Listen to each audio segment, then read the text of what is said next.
Rabi'a bint Ismaïl al-Adawiya est la sainte musulmane la plus connue et la plus vénérée jusqu'à nos jours.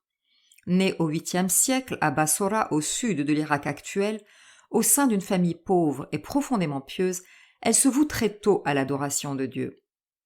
Elle effectue plusieurs retraites dans le désert, se consacre à une prière incessante et prêche l'amour divin.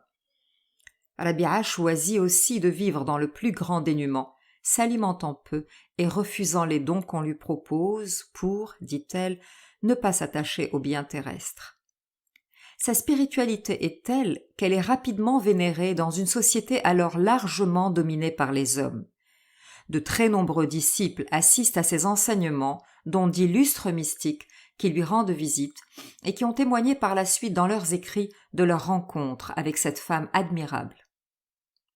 Rabi'a al-Adawiya a ainsi été surnommée la mère du bien par les soufis ou encore le diadème des hommes de Dieu, car elle est la première à proclamer l'amour total et absolu de Dieu, le pur amour. Nous disposons hélas de peu d'écrits sur les paroles de cette sainte, mais tous sont fulgurants de beauté. Celui que j'ai choisi de vous faire écouter est lié à une scène.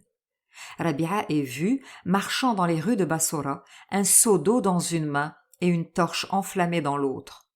Quand on lui en demande la raison, elle répond « Je veux mettre le feu au paradis et l'eau en enfer pour qu'ils disparaissent et qu'on puisse distinguer qui adore Dieu par amour. » Voici ce célèbre poème, la prière de Rabi'a al-Adawiya.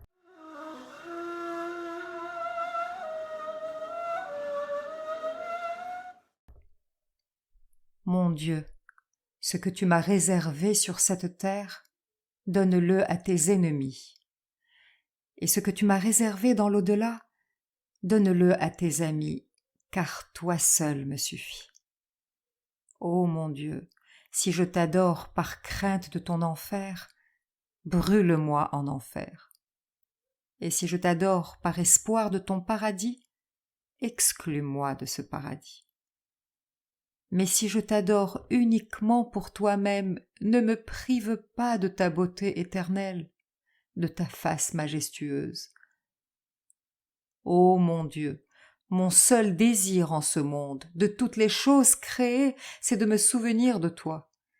Et mon désir pour l'autre monde, de toutes les choses à venir, c'est de te rencontrer.